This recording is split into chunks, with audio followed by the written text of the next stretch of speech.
Tonight at 6, the Emperor of Japan has formally proclaimed his ascension to the throne in an elaborate ceremony. Emperor Naruhito formally proclaims his ascendancy to the throne in a centuries-old ceremony attended by dignitaries the world over, pledging to fulfill his duty as a symbol of the state. Also tonight, Canadian Prime Minister Joseph Trudeau's Liberal Party remains in power after a closely fought election, but last week into a minority government. Thailand's King Vajiralongkorn's trip is nearly named royal consort of the title's amateur ranks with his loyalty and his behavior, according to the official statement.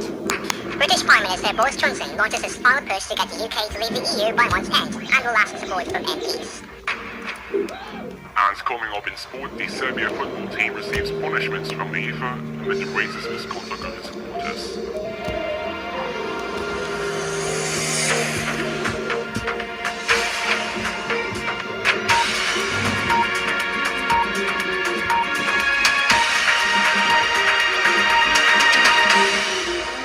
Welcome for the first time in over a year to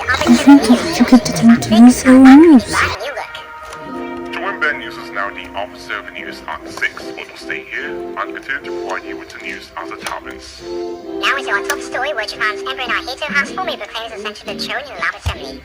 The 59-year-old Naruhito became emperor and his wife Masako became empress on 1st May in a brief ceremony after the abdication of his father, the then Emperor Akihito. But after a series of traditional rituals inside the Imperial Palace in Tokyo, his ascension has now been formalized. The Zakui no Rei, or the ceremony of accession, saw Emperor Naruhito inside a 6.5-meter high Takamikuro throne. He read out a formal proclamation dressed in a yellow-orange robe worn only by emperors on special occasions. Here's the proclamation with a translation provided by writers.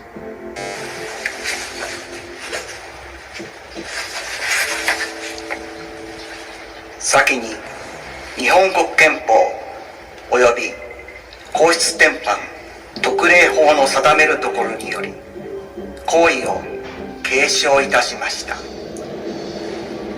ここに即位礼正殿の儀を行い即位を内外に宣明いたします。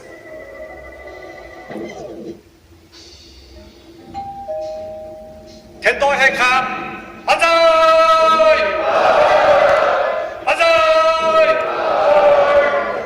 万歳。 His wife, Empress Masako, reportedly clothed in 12 layers of robes, was seen in a separate smaller throne. Prime Minister Shinzo Abe delivered the congratulatory address, followed by shouts of Banzai, translated as Long Live the Emperor. The ceremony, conducted largely in silence, was held in the presence of an ancient sword and jewel, sacred treasures that act as symbols of imperial power. Hundreds of foreign dignitaries, including the UK's Prince Charles, were in attendance. The Emperor will later host a tea party for foreign royalty, while Mr. Abe will host a banquet in the evening. The ceremony comes as Japan reels with the effects of Typhoon Hagibis, which left almost 18 people dead. A celebration parade was postponed out of respect for the victims and their families. Into other news now, Joseph Trudeau's Liberal Party has retained power in a narrow Canadian election win, but he will now be Prime Minister of a minority government. The Liberals are projected to win 156 seats, 40 ensure a majority, and will find it harder to pass legislation in Mr. Trudeau's second term. The opposition Conservatives are expected to win the popular vote, but have not translated that into seats. They are projected to take 122 seats, up for the 95 they held before. Although marginalized results saw a sharp decline in seats, for the country's left-leaning New Democratic Party, or the NDP, its leader Chagmeet Singh could become the kingmaker. The NDP is projected to take 24 seats in the 338-seat parliament. Quebec's separatist party, the Bloc Québécois, which competes only in that province, fared much better. It is expected to take 32 seats compared to the 10 it won in 2015. Turnout is currently listed at 65%. The federal election was seen as a referendum to Mr. Trudeau, had a bumpy first term tainted by scandal. Mr. Gillot told change supporters in Montreal that voters had quote-unquote rejected division and negativity, and they had rejected cost and austerity and voted in favor of a progressive agenda and strong action on climate change. His weakened grip and power is being seen as a big of his record, but the result is bitterly disappointing for Conservative leader Andrew Scheer. Ireland's King Richard Longcorn has stripped his royal consort of its rank and titles for alleged misbehavior and disloyalty against the monarch. An official announcement said Sumit Wongvajra Bhakti had been ambitious and tried to elevate herself to the same state as the Queen. It also said that the royal consort's behaviors were considered disrespectful. She was appointed in July, just 2 months after the King made Queen Sis Ida his fourth wife. Sinead Nat, who was a Major General and was a trained pilot, nurse and bodyguard, was the first person to be awarded the title of Royal Noble Consort in the early century.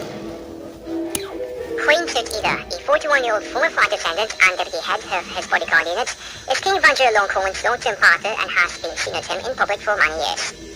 The announcement that Sinead Nat had been stripped of her titles was published in the Royal Gazette on Monday. It marked its own forthcoming gaze for the royal consort, who for several years was seen often at the side of King Richard Longcorn.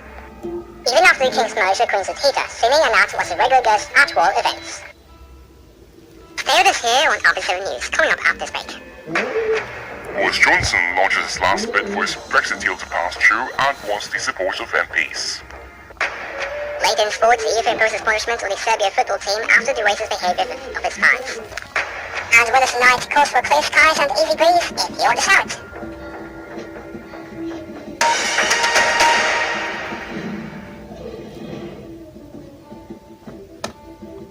Due to an industrial dispute between Outfit 7 Media and the Outfitian Communications Commission in regards to advertising, all advertising on Outfit 7 television has ceased. Outfit 7 Media hopes that the dispute will come to an early end in the interests of advertisers and viewers.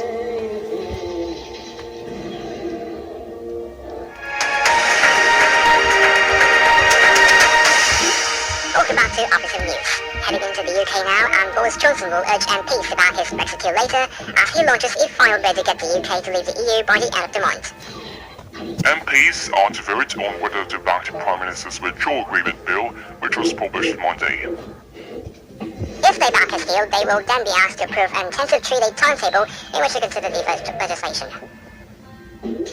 Opposition MPs have said this will not be enough time to scrutinise the bill. Ministers have insisted they are confident they have the numbers to get the withdrawal agreement bill approved, despite losing a crunch comments vote on Saturday aimed at ruling out a no-deal Brexit. MPs believe Prime Ministers to be ready to back the Prime Minister include pro-leave Labour rebels and former Tory MPs now sitting as independents who would rather leave with Mr Johnson's deal than no deal at all. If MPs back the bill, they will then vote on the government's so-called programme motion, which is set out the timetable for the legislation's passage to the Commons. And we'll have to leave you there with some breaking news about the Brexit deal, and MPs have approved the Prime Minister's withdrawal agreement bill on its first hurdle to the House of Commons, for the second reading by 329 votes to 299. However, we have sources saying just now that a few minutes after that they have rejected, by majority of 14, in a second vote on a fast-track timetable for the bill, and that has prompted Prime Minister Boris Johnson to pause his legislation. We'll bring in more details on this story as it happens. Now let's head over to Talking Angela for sport news around the world. Angela? Hello there, and welcome to the sport news. Well, the top story right now is that Serbia's national football team has been ordered to play its next home game behind closed doors after UEFA decided to punish the racist behaviour of the supporters.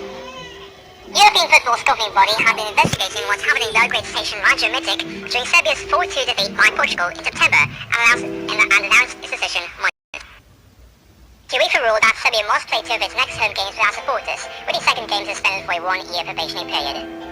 The Serbian FA will also have to display #EagleGame banners around its stadium during its next home game, a crucial Group B qualifying match against Luxembourg on the 14th of November. Serbia currently has 10 points, one behind second place Portugal, with the top of the group with 19 points. Serbia's Football Association was also fined $37,000 or €33,250 for all further charges, including illicit chants and field donations. UEFA's decision comes days after England's Euro 2020 qualifier against Bulgaria was halted twice due to racist abuse aimed at 20 English players.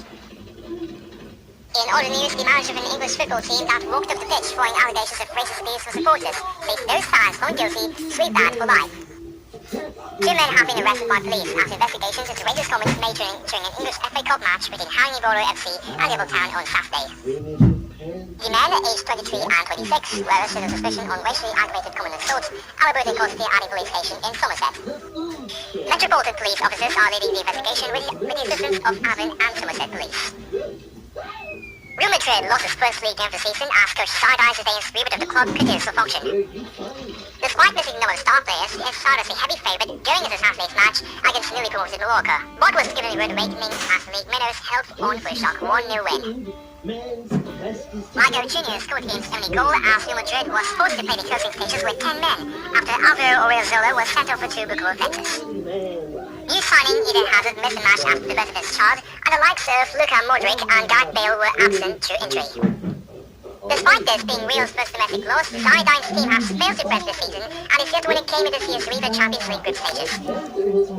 Charmaine Faligani, 4-time Olympian and winner of the 2017 New York City Marathon, has announced retirement after 15 years at age 38. Flanagan is best known for becoming the first American woman to win the New York City Marathon in 40 years when she won in 2017. She also won bronze in the 2008 Olympics in Beijing in the 10,000 meters, which 9 years later was upgraded to silver because the second-place finisher tested positive for doping. Flanagan competed the Olympics in 2004, 2008, 2012 and 2016. Her final race was the New York City Marathon in 2018, in which she finished third. She underwent knee surgery in April. Andy Murray, the Formula 1 ranked player, won the European Open Sunday to claim his first ATP singles title in more than 2 years. Murray beat Stan Wawrinka 3-6, 6-4, 6-4 in Antwerp, Belgium. The 32-year-old had last won a tournament in March 2017 at the Dubai Tennis Championships. The 3-time Grand Slam champion once considered part of tennis's Big Four, alongside Roger Federer, Rafael Nadal and Novak Djokovic, returned to the professional circuit in June, initially only competing in doubles.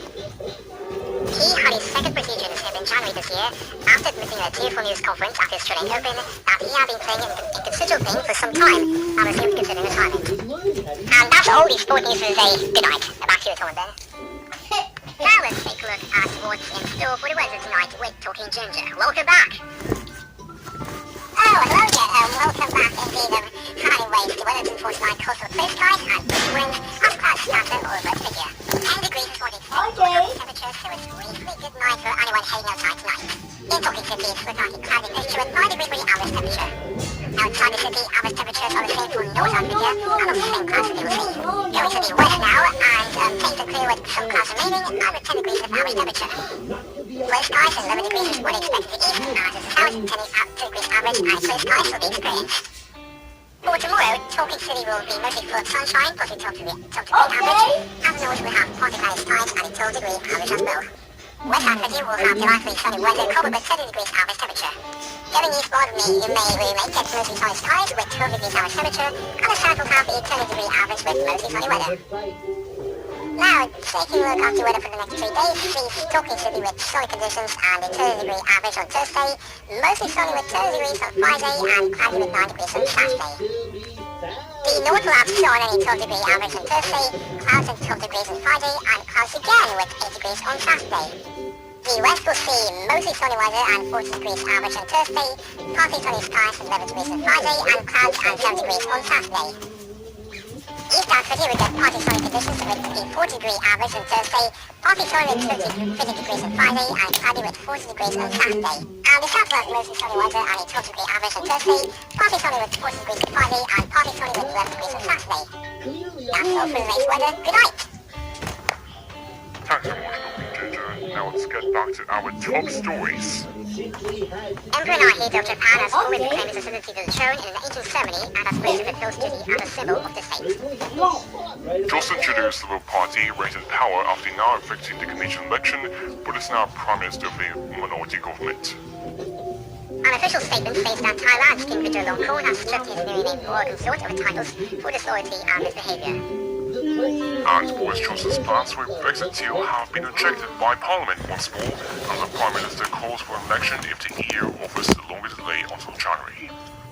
And for more news and content, go to our website at sites.google.com/view/Alfred7News. The next bulletin on Alfred 7 TV is at 10 o'clock. I'm talking Tom. And I'm talking Ben. From all of us here on the Alfred 7 News at 6, we wish you a very good night.